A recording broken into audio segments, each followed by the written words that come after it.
Hello and welcome to Green Hill Garage.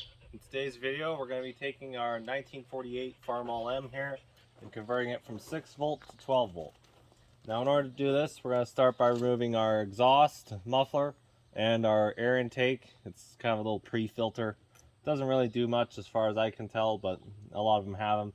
You're held on by a 9/16 inch bolt on the air cleaner and 2 1/2 inches on the exhaust clamp depending on your exhaust clamp. After that, it's going to be real easy removal of the hood. Just 2 sets of hooks. And before we do that, you want to look always, especially on tractors like this, we have wasps. So you'll want to take a look, be sure they aren't around. And you just pull it down. You just pull them down and then turn, and then they'll get it out of the way. So we'll come around the other side here. Now our kit that we have includes a starter, or not a starter, a alternator and a wiring harness. All we're trying to do with this setup is basically just have the battery be able to run off of our starter button here to the starter, and then have some way for the battery to be charged. We could later set up some lights, but for now we're just focusing on getting everything operational so that the tractor will start with a battery. We've been pull starting this tractor and it's getting kind of old. Also with these hydraulics, they don't hold up, so we just start dragging the forks whenever we try to pull start it. So we knew we needed a better solution. So 12 volt conversion is really going to help us out. We'll hop up here. It's kind of greasy, so this tractor has a loader. Your tractor may or may not have one. We'll have to, must have missed that one. It feels like it's still hooked on the other side. Yeah, this tractor's been really handy for us. We've had it now for about, I think we're almost 5-6 years now. And it pulls a 12-foot IH disc, pulls a 3 bottom roller for plow.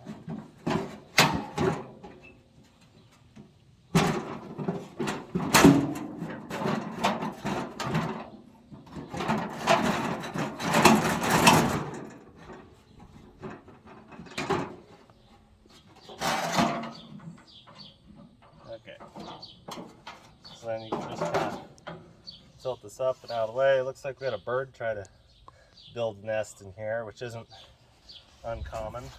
We have a dang aviary out here with as many trees as we have. So this is kind of heavy. It helps if you have 2 people, but we're just going to have our cameraman film everything. So now we have oil gauge here. As you can see, it's kind of leaky. That's not what we're focusing on. You can see there was a bird trying to build a nest in here. You can just kind of pull that out. That's fire starter material right there. You just want to taste the summer. Yeah, taste the summer. You get a taste of summer. Summer and all that summer has to offer. Scorching heat. Imagine that's pretty hot next to that. Okay, so I'll have you come around on this other side here.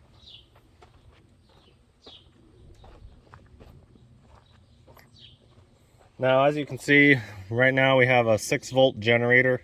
This is the original generator. We ended up disconnecting it mainly because it wasn't actually working, and we didn't, the belt snapped and I wasn't going to replace the belt for something that didn't work. So we've just had it disconnected this whole time. It's not stuck. I'm not sure if it could be rebuilt or not, but we're concerned with today with getting the 12 volt system rigged up. This setup has a magneto, so we're not even going to be wiring to a coil, but in the future we'll probably end up switching over to a distributor with a coil that'll feed the distributor. But these are just a brand new set of Napa wires and spark plugs. When we first got this tractor, I had kind of a misfire. But by putting that, or the new spark plugs and whatnot in, that fixed our problem. So, as you can see, we're going to need to get rid of this old wiring harness. Not sure if it's good or not. I'm assuming it's not. But the nice thing about magnetos is that they build their own power. So you could take everything off, have just a bare magneto and a set of spark plugs, and this thing would fire on its own. So if you're trying to get a IH Farmall running for super cheap, or you just want a really simple wiring setup, the magneto is the way to go. As far as actual power goes, I think the distributors, they'll actually throw more voltage, somewhere in the neighborhood of like 50,000 volts. I can't remember what those hot coils will make now, but there's some distributors that'll fire. But these engines are such low RPM, I don't think it's really a problem. It hasn't been a problem for us. So we'll get our bolts undone here on this distributor. We'll get our wiring unplugged and we'll start pulling things out. Okay guys, so we've got our wrenches here. Just real simple 9/16, half inch. Half inch will just grab your bolt on this side, and they're both square, so you'll need open end on both sides. Super simple. It's kind of a joy to work on these things compared to a lot of the cars we've been working on lately. This was back when everything was either half inch, 9/16, 7/16, or flathead screws. There's a couple of Phillips in here, but overall very simple. These kind of tractors, they just run and run and run. And even once they die for a little while, they never die out forever. You can just change out the oil,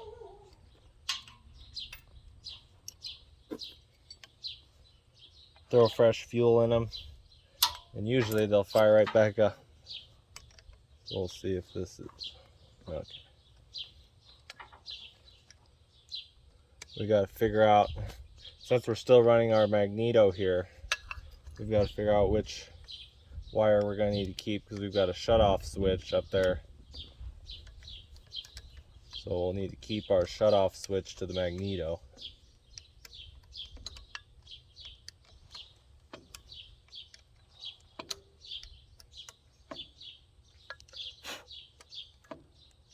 And the good news is, out here in Colorado, we don't really have any rust, so none of these bolts are really rusted on. As you can also see, we have a valve cover leak, looks like. It's coated down the entire side of the engine block. We'll need to get that addressed.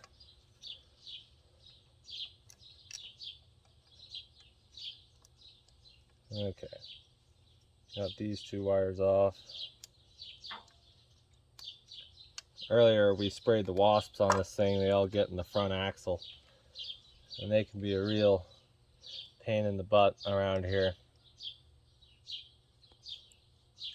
Okay, so we got that. Those are flat blades that will hold that on. So I'll grab a screwdriver here and pop off this last wire. It's right here, third wire, or middle wire I should say.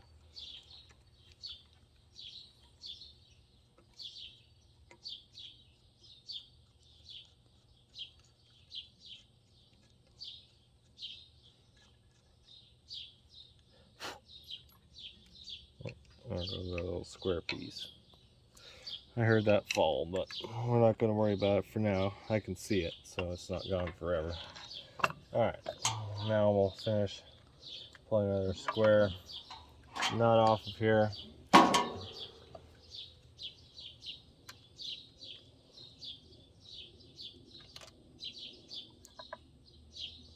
And we can just lift out our generator here. So seems to me like it might be rebuildable. I don't know much about these 6-volt generators, but if someone wants it, it's for sale. I might even just give it away at this point. I don't really need it. Somewhere around 10 bucks, or maybe a trade for some small part. If anyone wants it, let me know. Okay, now we'll go over here. We'll just lightly clean off this spot here. I believe our alternator setup will use these same bolts, but I do not believe they'll use the same bracket. So we'll grab out our alternator kit and see what we need to put on. Okay guys, so now we're going to take our bracket off and our remaining wiring harness. So the one wire that's going to be critical to this vehicle or tractor running well is going to be our kill switch. So what we're going to end up doing, since it's tied to this old wire loom, we're just going to disconnect it, and it has a 1 Phillips screw. Could be a flat blade. I don't know, it was original. I get the feeling this tractor was restored at one point. Well, there's just some things that don't add up as far as being a factory original tractor. So weird little stuff like that Phillips head screw and whatnot. So we're just going to take it and get it free of the loom here, and take the whole full shooting match and just pull it all through that hole. We can set it off to the side for now. It's tied into that gauge, but we're not going to focus on that until just a little bit later. What we're going to do here is take our two 5/8 inch bolts to hold this bracket on, loosen them up.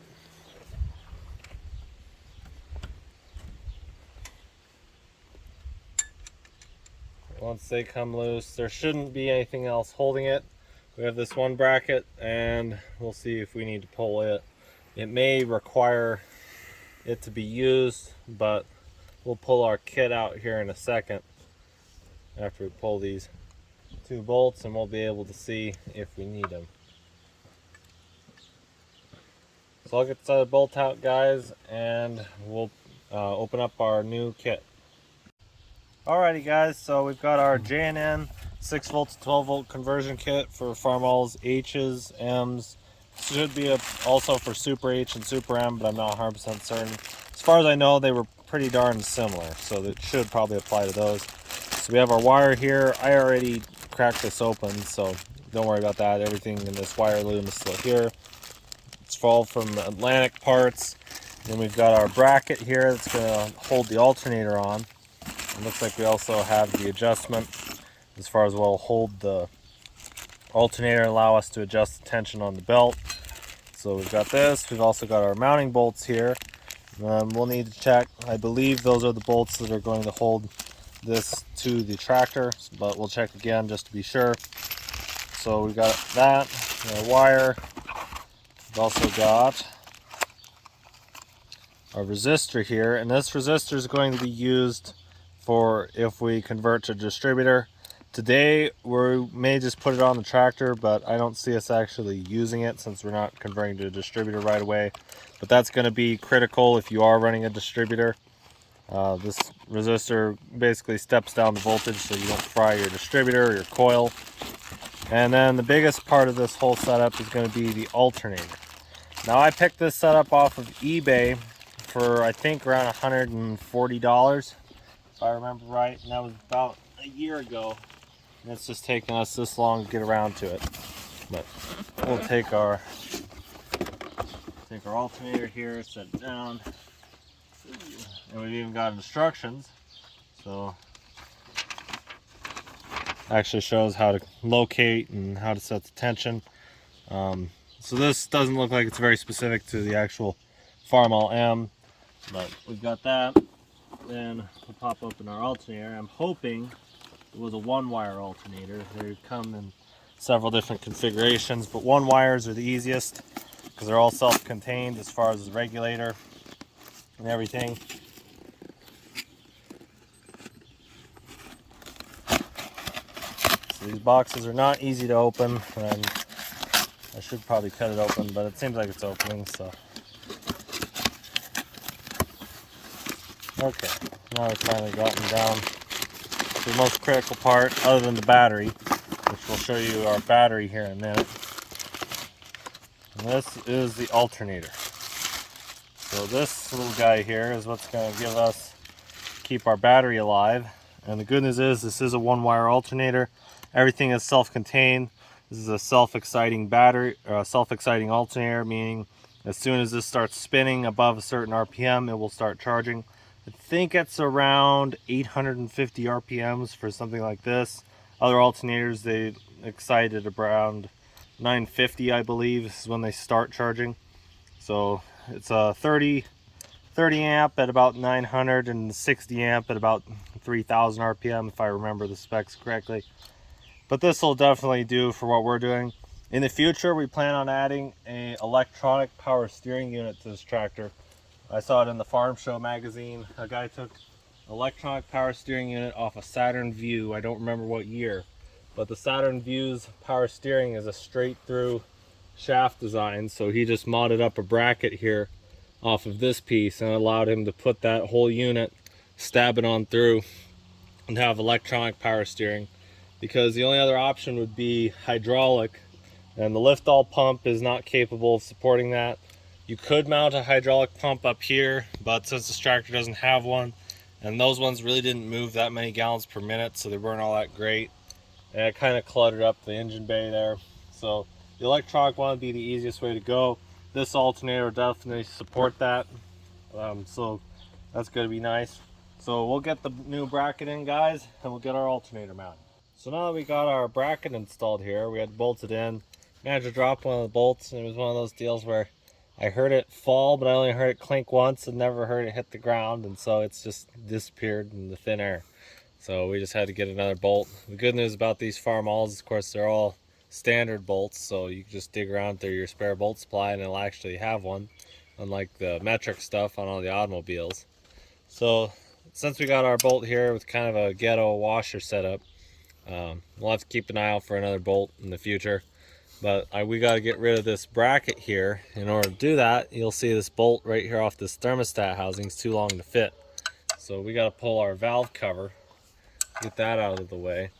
And that's going to be two 9/16 inch bolts. And this will be a good time to adjust valve lash on this, since we haven't set the valve lash on this in probably about 4 years, I think. Was the last time I set valve lash. It's been a while. And if I remember right, it's around 8 thousandths cold, 8 to 10 thousandths cold. So we'll pull this valve cover here. We could also address our leaking valve cover gasket there.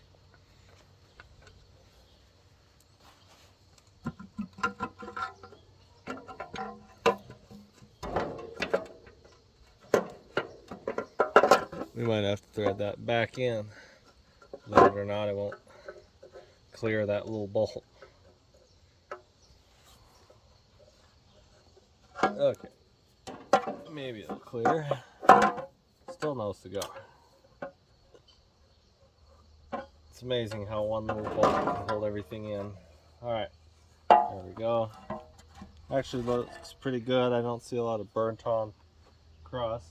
Of course, we've been changing this oil about once a year. We don't drive this tractor too hard, so sometimes there's been a year where we went a little longer than a year. And I'll just put these two little nuts right back here. We'll grab that nut out of our way, then we'll set the valve lash here. We'll need to turn the motor over. And the good news is these are a loose enough motor. You can usually turn them by hand.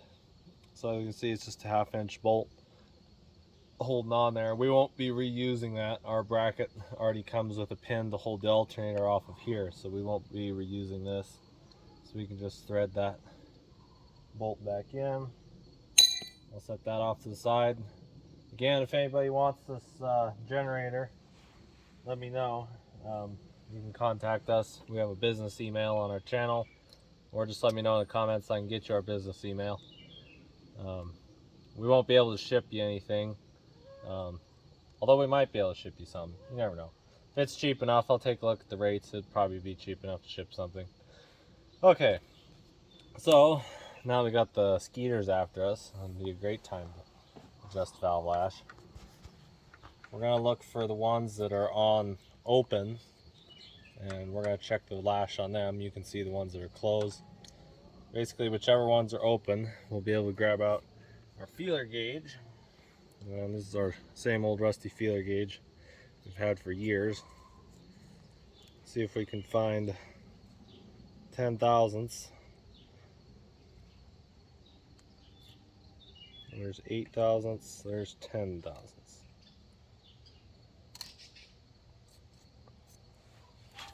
Close that up. Grab 10 thousandths here. And we're just gonna. That actually feels pretty close there. That one's a little loose. That one's a little loose.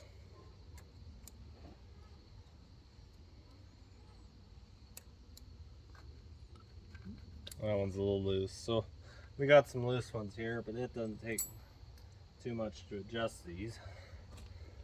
They're just a 1/2 inch. Loosen that up. Let me grab my flat blade screwdriver. Oh, here we go.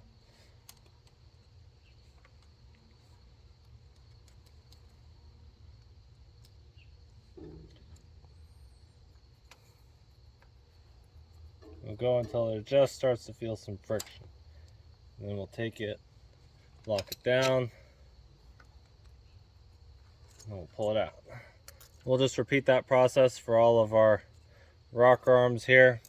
I'll finish this up, guys, and then we'll get to putting the alternator on. Okay guys, so it's gotten kind of late, but it's really nice out here. Sun was beating down on us earlier today, so we called it off until this evening. So now we're back again.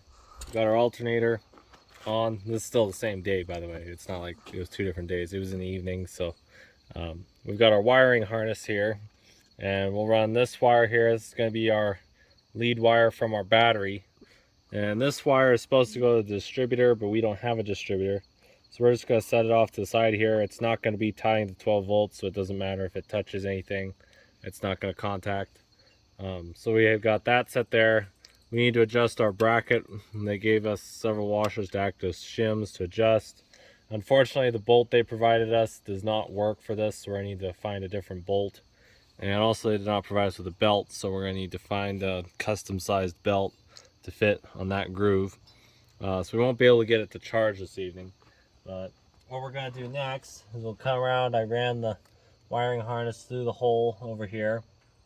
Just kind of tied this up out of the way. We ran it up over here, and now what we're going to do is take our lead here off of our alternator. This one's going to connect directly to the battery, and how it's going to connect, we're going to follow our positive cable here right to its base. We're just going to loosen up this nut here and then be able to clean up that terminal and put that on so that we're permanently attached to the battery. Now what's going to happen is whenever the battery, or whenever that thing starts spinning, that's when it'll send charge the battery, and when the battery, or when the alternator is not spinning, then it's just going to be idle. So I'll get that little nut loosened off, we'll pull that off, clean it up, and bolt on our positive terminal. Alrighty guys, we got our battery put in. This one is a interstate battery. I believe it's a 750 warm cranking amp, like a 650 cold cranking amp. You can kind of see the part number there. And that gives you an idea what size we're running. It really doesn't even need that big of a battery. Anything over 500 cranking amps will turn one of these just fine. As far as the 6-volt starter goes, we ran this with a 12-volt battery before. And just one thing to keep in mind, don't crank for very long. Give it maybe about 5-7 seconds tops per cranking. Then give that starter time to cool, and you'll be fine with the 6-volt starters. These things are really thick. They're not going to melt or anything. So just give them a little time to cool down, but they'll work fine. So this is basically the cheapest way to get one of these Farmalls to run. If you found one at a recla yard, or you found one out on someone's farm, you wanted to get started, get yourself a good magneto, get 1-wire alternator, and really you don't even need this brown cord. That's just for once we finally get a distributor on. You'll just wire up your kill switch. It's basically just grounds out. You could disconnect it, but then you wouldn't have any way to kill it. So basically this wire comes to that kill switch over there, and all it's doing is grounding out the charge. So yeah, just kill switch, 1 wire here off the alternator, battery, 1 wire to the battery, positive side, a switch for a starter, and then your 1 big cable to the starter. And that's all the electronics you would need to run this thing. Now in the future, what we plan on running is a distributor with a coil. I believe it's like a 40,000 volt coil. I don't remember exactly the number on it, but it's something crazy high. It's one of those HEI coils, and it gets rid of the point system on those distributors.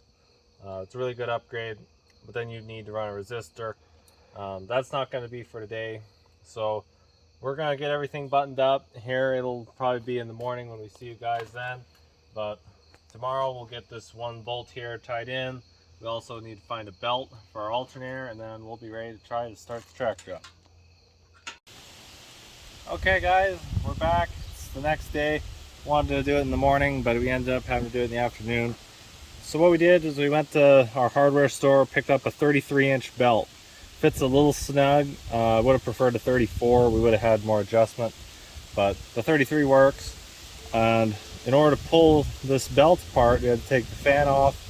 There's this weird little spring-loaded clutch dealy bob back there, I don't know if you can see it, but it's held in place with a pin and a nut. That pin is stuck in there pretty good.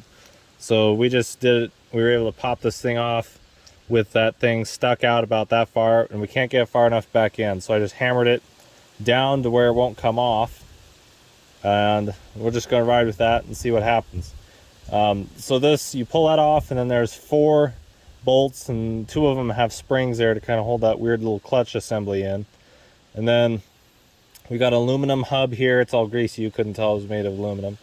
And we've got this section is threaded. I couldn't tell under all that grease, but it's actually threaded, and there's a set screw that's supposed to be here. Ours is actually sheared off, and this thing is so tight that I don't worry about it having been. I was able to get it to turn loose enough. You loosen it, and it widens this, and actually allows enough of a gap to drop this belt down and slip it off the bottom pulley. This thing has been held in place by friction. There was no bolt when we came here, so even though this bolt's broken off, I'm not going to worry about it. If it didn't come off in all the time that we've had it, it's not going to come off now.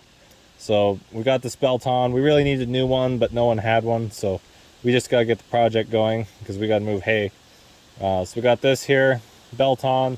So we're going to fire up the tractor here and see if we get, I believe it should be 14 volts to the battery.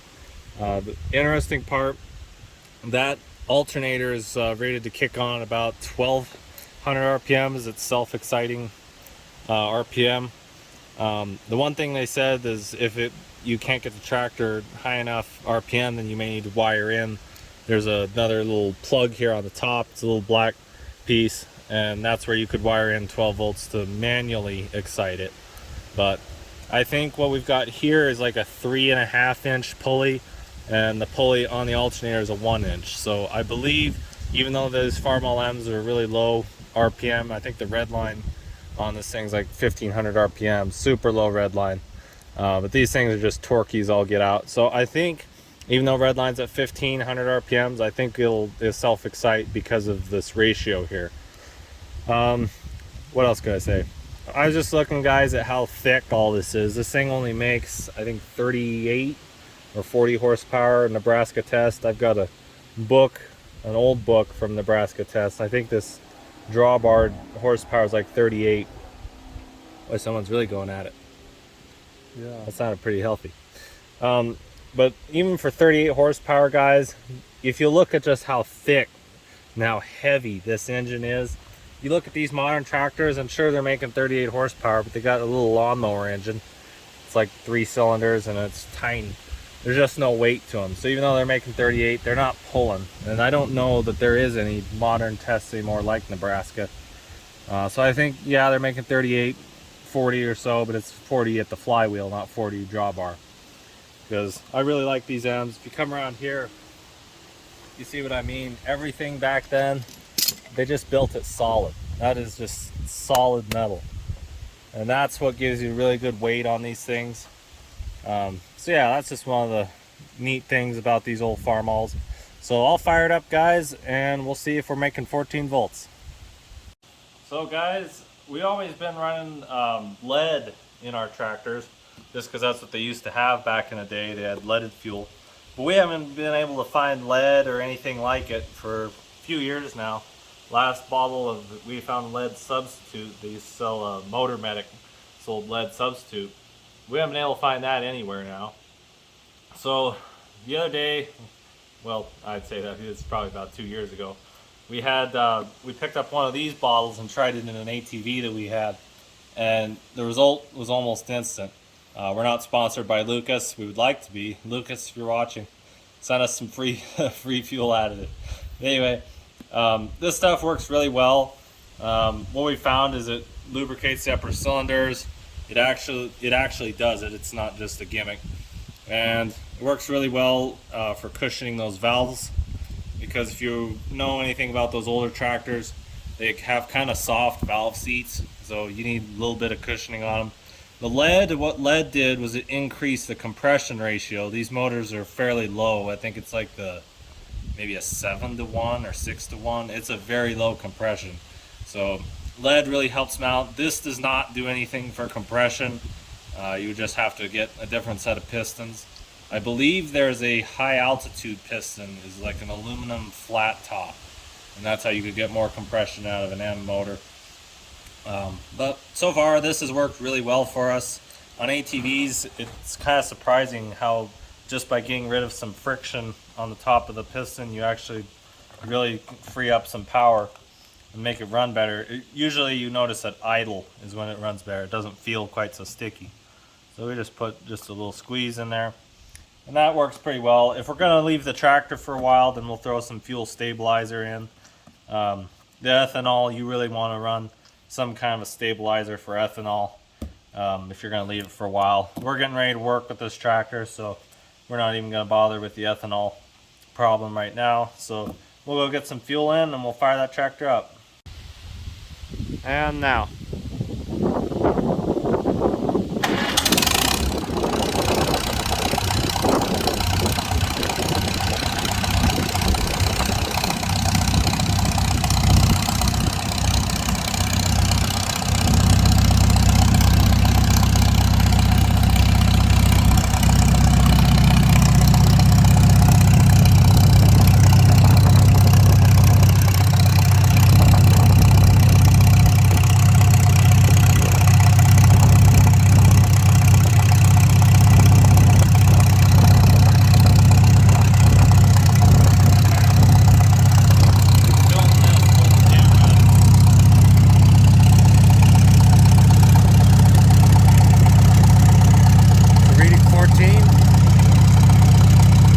There it is. It's charging the battery. There we go.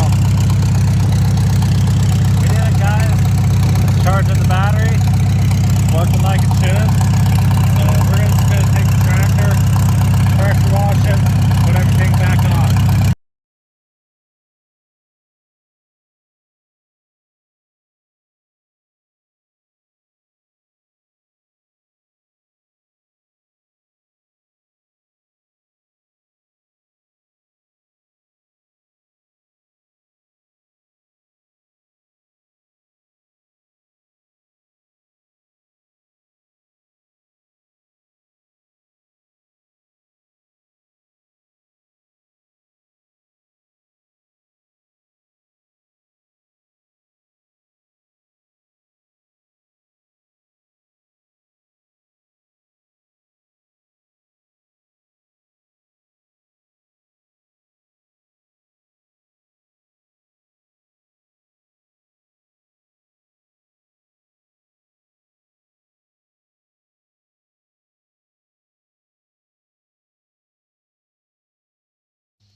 Alrighty guys, we got the tractor all put back together.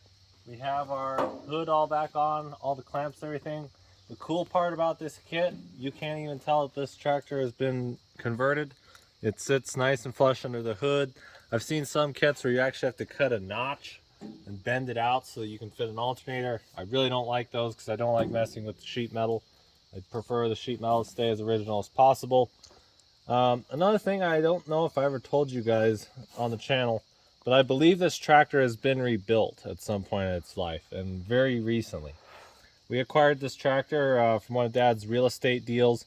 They just needed it, the lady needed it cleared off the property, so it wasn't running, and what we ended up finding was that the fuel hose that was on it was actually cut with a dip to it, so it was not actually making it to the carburetor.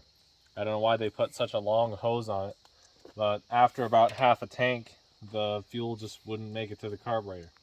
So we put a new line in that was much shorter, and it's worked fine ever since. Just some other things, we had to clean the carburetor and whatnot, of course, but it's been a very good tractor for us. It originally had the lift all running this 3-point back here, and that lift all was pretty weak, so we ended up just running it off the PTO pump. I've got splitter here with 3 different valves. These 2 control the loader, and this one controls my 3-point. And I've got to replace this piece here. It snapped off on me. I was just using this cheap black metal fitting. You want to get the hydraulic ones, and I ended up cheaping out because we needed it at the time, but we've got another fitting, so we're going to need to do that in the future. We're not using a 3-point right now, so it's not that critical. What else can I tell you guys? I think that's about it. It charged nicely, it runs nice, fires right up whenever we need it. So that's going to be it for this video. Thank you all for watching. Check out our channel. Check out some of our other videos. We got some other videos on the M doing work. It's going to be a lot easier now not having to pull start this tractor. We can just use the starter button. We're going to need to wire in a key eventually because, I mean, it's gotten bad to where people steal your tractor around here. It didn't used to be that way, but we need to find a way to wire in a key. So that's something to do in the future on this tractor. But other than that, it's pretty well good to go. New rear rubber. So that's it for this video. Again, thank you all for watching. Check out our other videos on all our other content. We're going to be heading to Liberty University tomorrow. So we may not have any videos for a little while, but when you do see videos, chances are they're going to be from the summer. We have the Chevrolet S10 video will be coming out shortly. We will also have the Kawasaki Mule videos will keep coming. We filmed a lot of them this summer and they're massive, so we've been editing them down. So yeah, just keep an eye out for that. We're also going to be doing Liberty Car Club. We'll take a look and see if we do that. We may have some Green Hill Garage content from there. We're going to be coming back though for Christmas break, so we're definitely going to have some videos then. So thank you all for watching. Remember to subscribe, remember to leave a like, and you all have a great day.